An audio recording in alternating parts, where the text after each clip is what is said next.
Gênesis 4 a 7, a expansão do pecado, a linha da graça, e o juízo do dilúvio, o mundo fora do Éden. Após a expulsão do jardim do Éden, a narrativa bíblica se desloca para o mundo a leste do Éden, um mundo marcado pela separação da presença manifesta de Deus. Os capítulos 4 a 7 de Gênesis traçam uma trajetória sombria e realista de como a semente do pecado, plantada no coração humano no capítulo 3, germina e se espalha de forma devastadora. Vemos a fratura do relacionamento com Deus se manifestar na fratura do relacionamento humano mais fundamental, o de irmão para irmão. Contudo, em meio a essa espiral descendente de corrupção, Deus, em sua soberana graça, preserva uma linhagem de esperança, um fio de promessa, que atravessará as águas do juízo, para recomeçar a história da humanidade. Gênesis capítulo 4, o fruto amargo do pecado Caim e Abel. A história de Caim e Abel é a primeira e trágica demonstração de como o pecado opera fora dos portões do paraíso. Os dois irmãos representam duas posturas de adoração. Ambos trazem ofertas ao Senhor,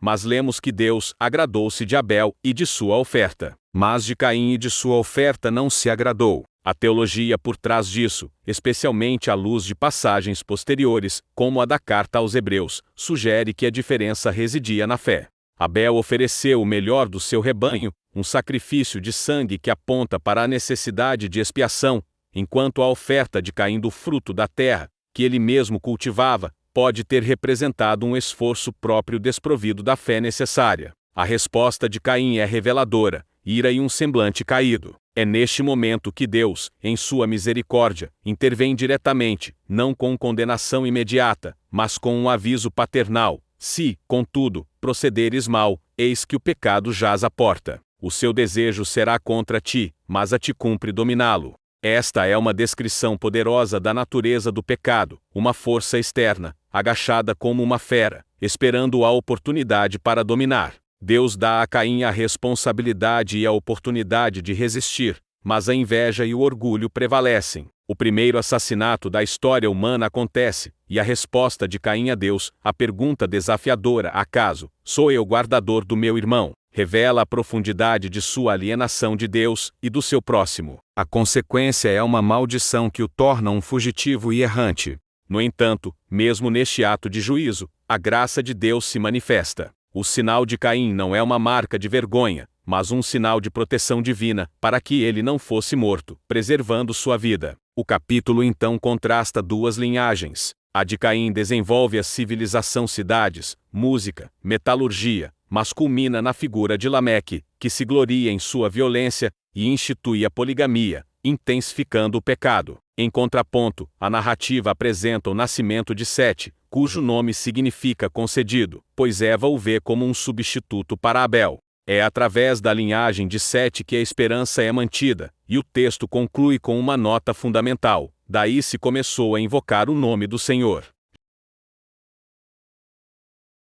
Gênesis capítulo 5. A genealogia da morte e a exceção da vida à primeira vista. O quinto capítulo de Gênesis pode parecer uma lista monótona de nomes e idades. No entanto, teologicamente, é um dos capítulos mais sombrios do Gênesis. Ele funciona como uma crônica fúnebre, um registro implacável do cumprimento da sentença de Deus no Éden: tu és pó, e ao pó tornarás. O refrão constante, e morreu, soa como uma batida de tambor, martelando a realidade de que a morte agora reina sobre a humanidade. As incríveis longevidades registradas, como a de Matusalém, apontam para um mundo pré-diluviano diferente, mas nem mesmo elas puderam escapar da inevitabilidade da morte. Contudo, no meio desta lista de mortalidade, brilha uma exceção extraordinária: Enoque. Dele, não se diz "e morreu". Em vez disso, lemos a descrição de sua vida: andou Enoque com Deus, que denota uma comunhão íntima e contínua.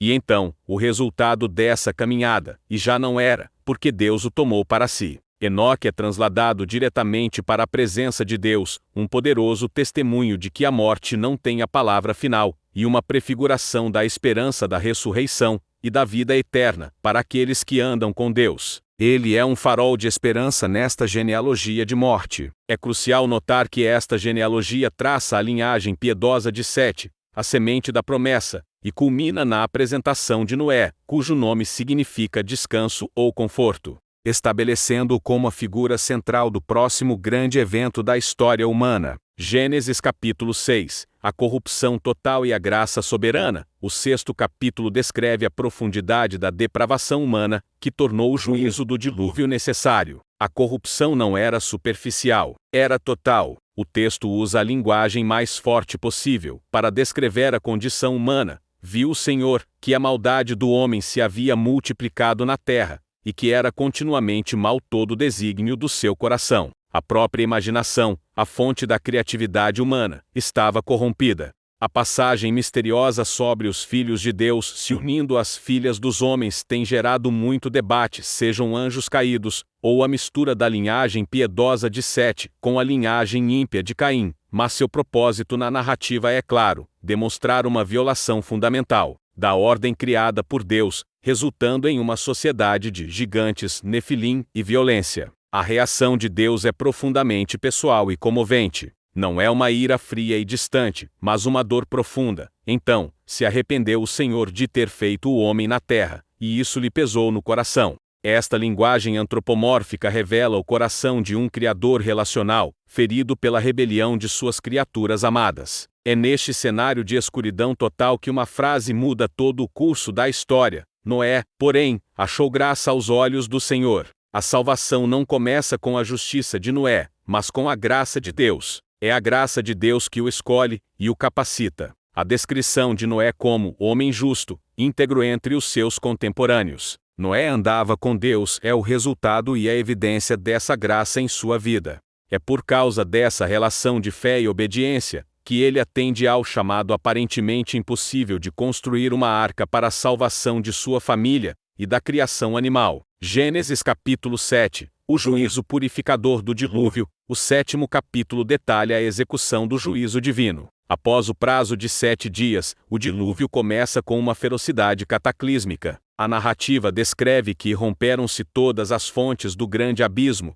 e as comportas dos céus se abriram. Isso não foi uma simples chuva. Foi uma de criação, uma reversão da obra criadora de Deus, onde as águas de cima e de baixo, separadas no 2º dia da criação, agora colapsam sobre a terra, submergindo o mundo em um caos aquático que lembra o estado inicial de Gênesis 1. O clímax da preparação é um ato de soberania e intimidade impressionante. Depois que Noé, sua família e os animais entraram na arca, lemos que o Senhor fechou a porta sobre ele.